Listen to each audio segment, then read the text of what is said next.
Hello,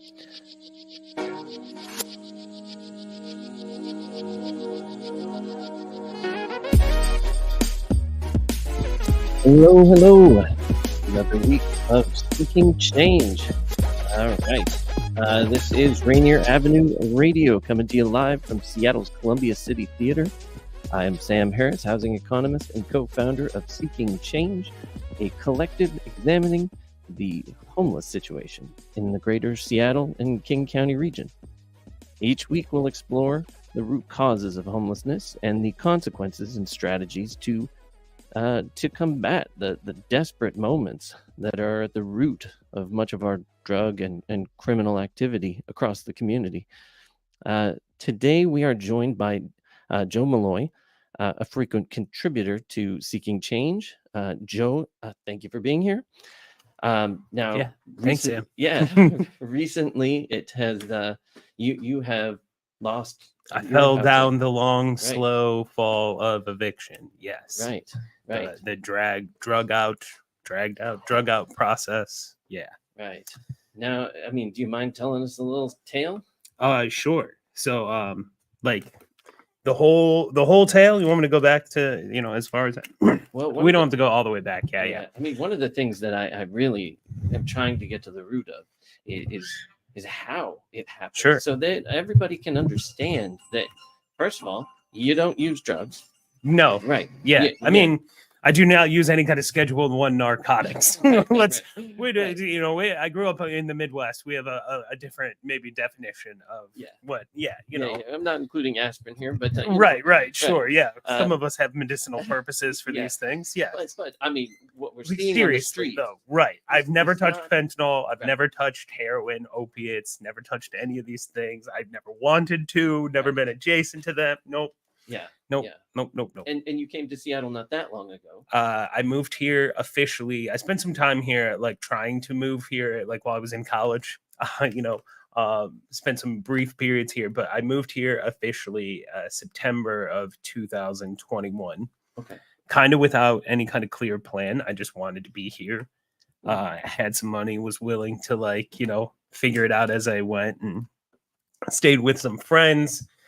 Slept in my car when I had to, eventually found a good job, found a little place, which were essentially little studio cabins up in Lake City. They're just tucked away in the neighborhood. Lived there for a few months and then, got an apartment and, had the job I was working at. I, like a lot of people, and this is, I guess, a very common path to becoming unhoused that is very uncommonly discussed amongst sort of the stereotypes of homelessness, right? The larger cyclical problems when talking about. I always just like to clarify, when I use the word homelessness, it's never about people, right? It's about systems or about structures. It's not about individuals. But yeah, I learned about a disability that I had. I have a neurodevelopmental condition, whether it's autism, ADHD, the complexity of having both, some kind of whatever it was. And I'm still learning how to deal with this, manage it, unpack it. But yeah, the process for me looked like that. A lot of people that go down this path, we learn about this disability. We learn that sort of the lives that we are living are hurting us, taking years off of the end of our life, ruining what we think is our what we're trying to maintain as a normal lifestyle is actually not other people's experience. And so as we try to accommodate for ourselves, there's often whole lifestyle changes that have to happen, whole work, conditions that have to change. And that's what the experience was for me. I tried to get support through the job that I had. They weren't able or didn't want to, fired me for it. Then I was on unemployment for a while. I tried to, find a sustainable path. I have more or less, right, in the last say 6 months or so, have more or less been finding that path. Just it doesn't make me enough money to retain my, to pay for a $2,000 a month apartment by myself.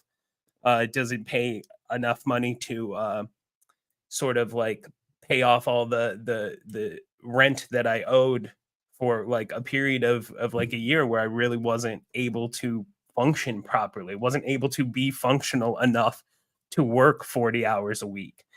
And that is a reality that, like we say, inside of these activist spaces, like the thing that links more people than we really like to discuss, more people than like to acknowledge, is disability and homelessness. We all can become disabled, and we all, as a result, can become homeless. Yeah. And it's just a reality we don't often want to acknowledge. Right. But that was the path for me. And like you said, I've no judgment to anybody that does these things, but like drugs did not contribute to my becoming homeless.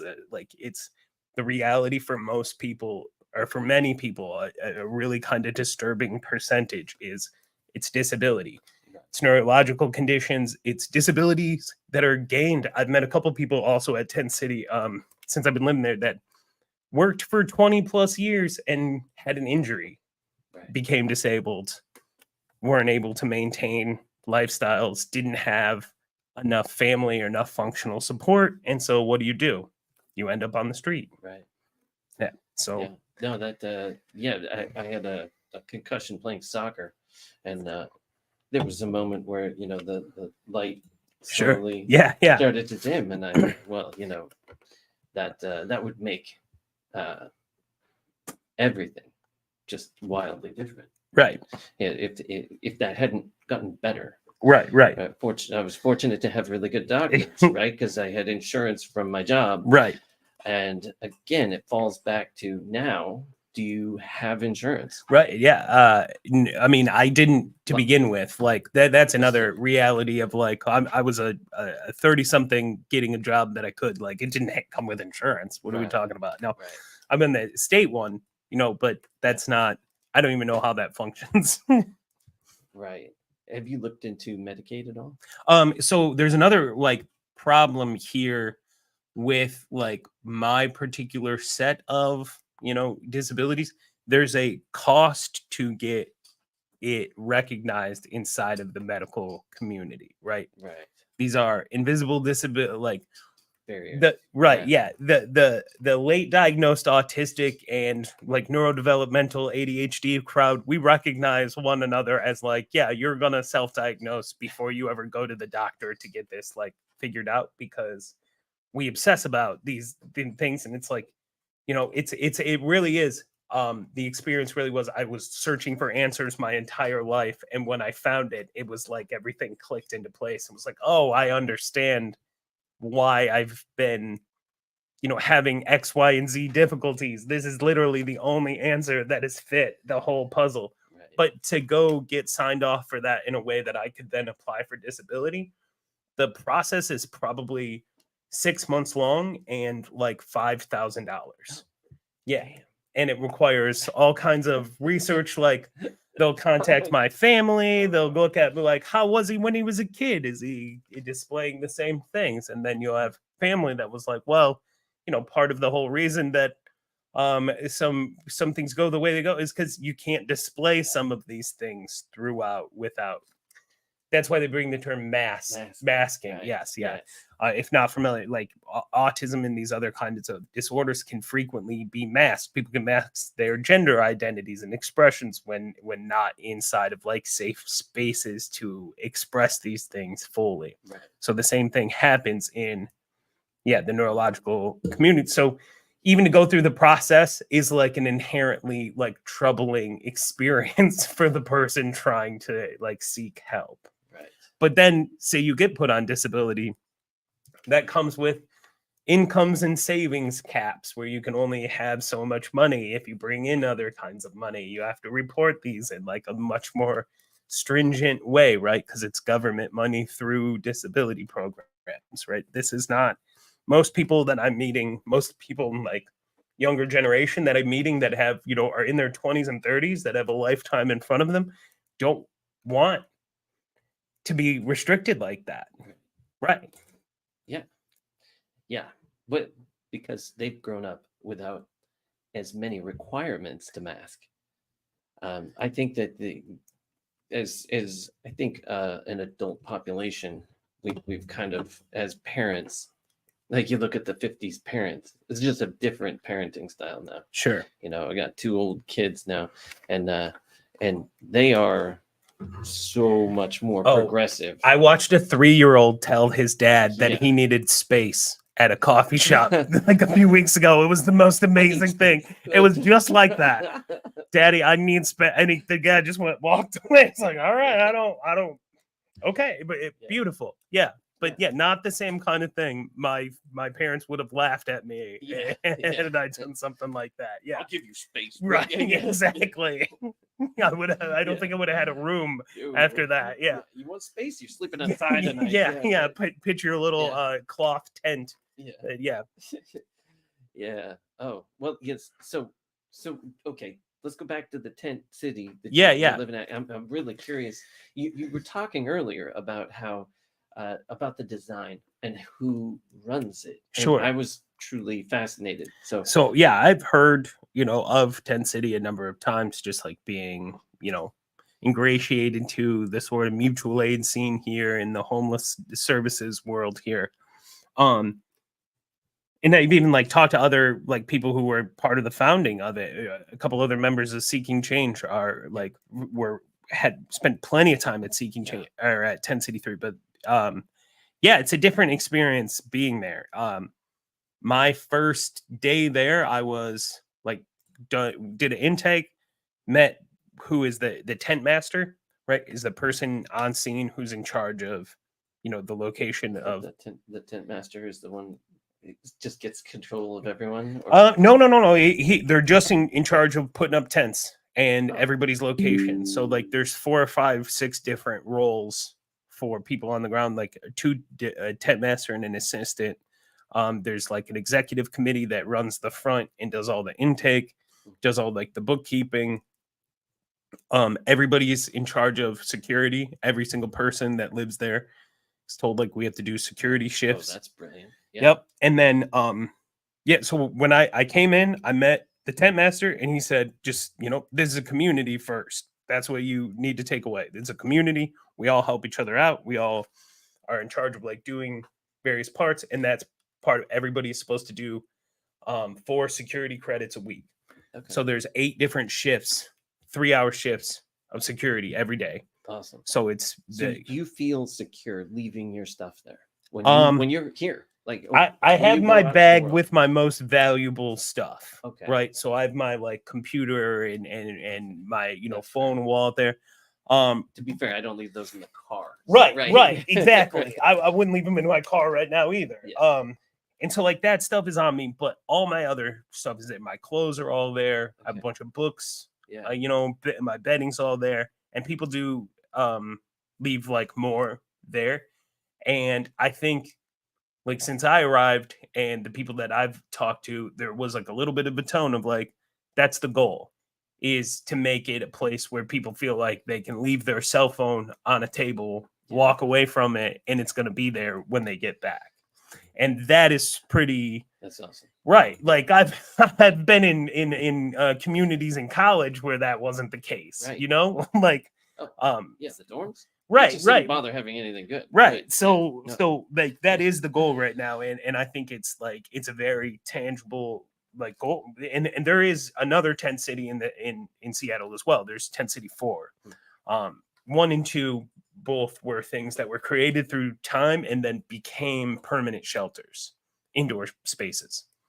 So like, so a more permanent version of this same setup. Yeah. From what I understand, it was literally one of the spaces that was giving occupancy to the tent city at the time, just let them, lost ownership of it or gave up ownership or they bought it or like what jointly. And then, just moved people indoors. Okay. And then Tent City is owned, the land is owned by... So we bounce around through different locations. Okay. Both of the tent cities do. There's a move master. That's another one of the roles. So every few months, well, I should say, like, they just came from a location in Burien where they were there 9 months. That was before I got there. They moved to where we are now, undisclosed Capitol Hill church.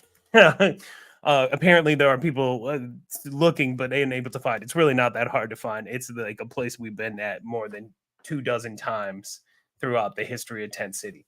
But we're the church there, and we'll be there until September, and then we go to another church at University of Washington, or like near the University of Washington campus, and then we go to a parking lot on the University of Washington campus. Okay. Right. So the spaces we occupy are either owned by churches or private educational institutions for the most part. Yeah. And so the history that I was told was like way back in the day in the first establishment of Tent City. The city obviously didn't like it because apparently they just have a problem with people trying to solve their own problems and empowering citizens. I'm really not sure. We're in a baffling place right now. That's how I feel as a Seattleite. I don't know what's happening. This is not the city that I wanted to live in. But so yeah, they took him to court. They took I can't remember who was at the time. It was like Catholic Community Services or whatever the name was, Catholic United Services, something like that. The organizers of Tent City, which is now called Share / Wheel, and then the city of Seattle. And before the case even started, the judge pulled both parties in and said, like, this is a matter of church and state. This is like a constitutional issue, and we're not going to determine it in Seattle. Yeah. And from what I understand, it's never been challenged further.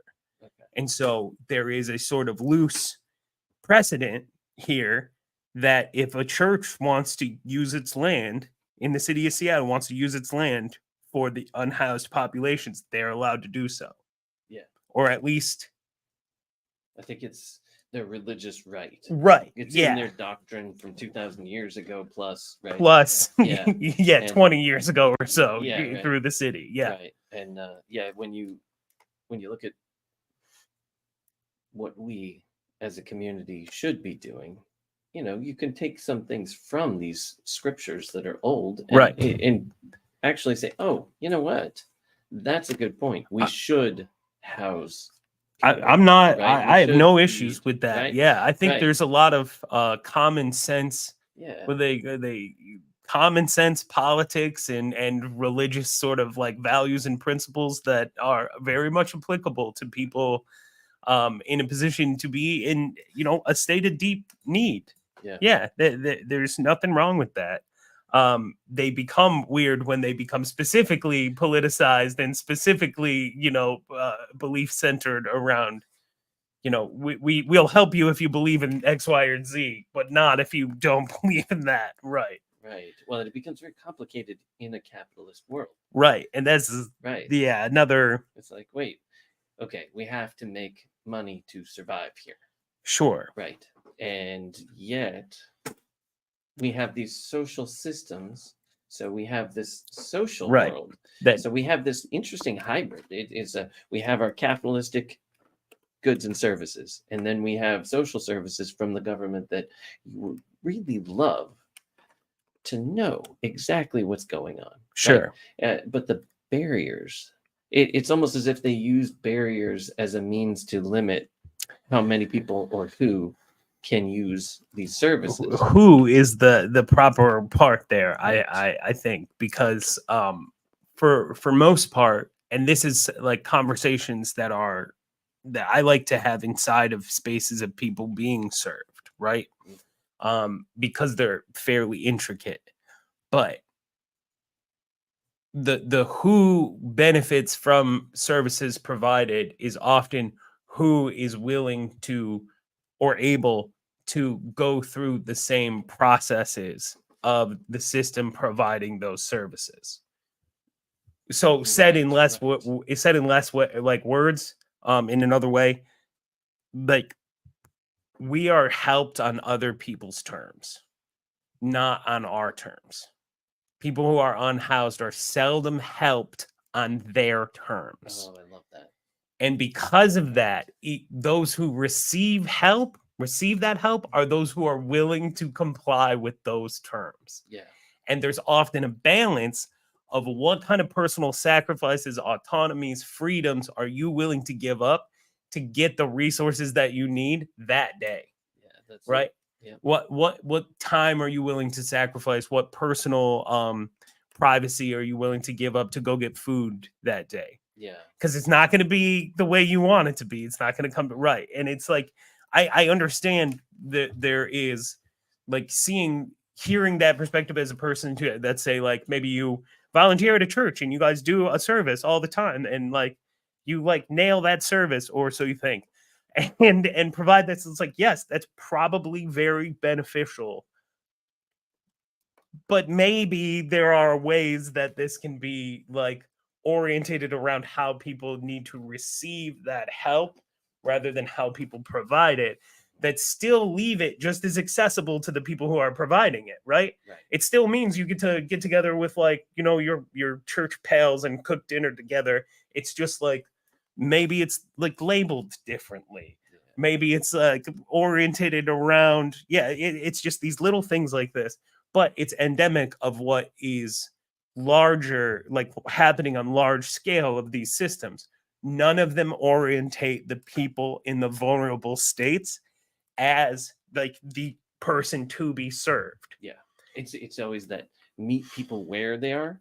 The thing that I think really gets lost is meet people when they need the help the first time. Yeah. Right. Instead of waiting on hold with 211 for, you know, all this time to get a phone number that just tells you you're not vulnerable enough. Sure. Right. How many programs did you try to get into before? I don't even have a number for you. Right. Did you try 211? I've called 211. I called it. That was the first place that I was told to call, like in October of 2023, when I knew that I couldn't pay my rent and I was already 2 months behind. So they had a year. Yeah. You notified them a year before you lost 8 months. Yeah. 10 months. Right. Yeah. Yeah. So they couldn't figure out how to help you in that time. Who's they at that point? Exactly. Yeah. There's no organization that's actually behind. You just bounce off it like a wall. Right. You throw yourself at them and say, "Hey, help!" and they say, "Oh, yeah, no." You can apply. You can apply for and a lot of services, a lot of like capacity for like where this money is changed. Yeah. Went away after COVID, or at least after like the first 2 years since 2023. Like a lot of these programs have dried up. I believe it was United Way. I might be misquoting there, but that was the one that I was told, like, this is your most likely, that one in St. Vincent de Paul, and you put in and then apply for, you know, through the Seattle Housing Authority, right, for low income housing. Right. And in all cases, it's a lottery system. Yeah. So you put your name in, right, and then you're maybe drawn. And the part, like the insidious nature of the lottery system that is like overlooked in that is that it's done that way so that when somebody says, I've been on that waiting list for 7 years, what's going on? They went, oh, that's bad luck of the draw. Right. When reality is the average waiting period is going to be 7 years or whatever it is, right?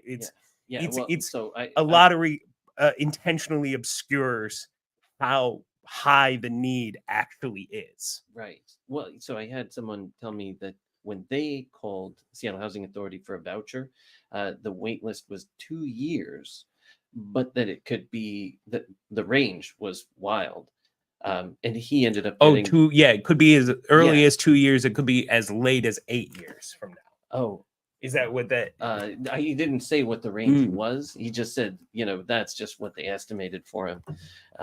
And you know, at that point, it's like, I can't hold on for 2 years. Yeah. Right? I'm calling you because I'm in crisis right now. This is something I need help with right now. Is there someone who can help me now? And so one of the reasons I love what you're doing, you have this great project in mind. And I would like you to talk about it just for a minute. We have a few more minutes here.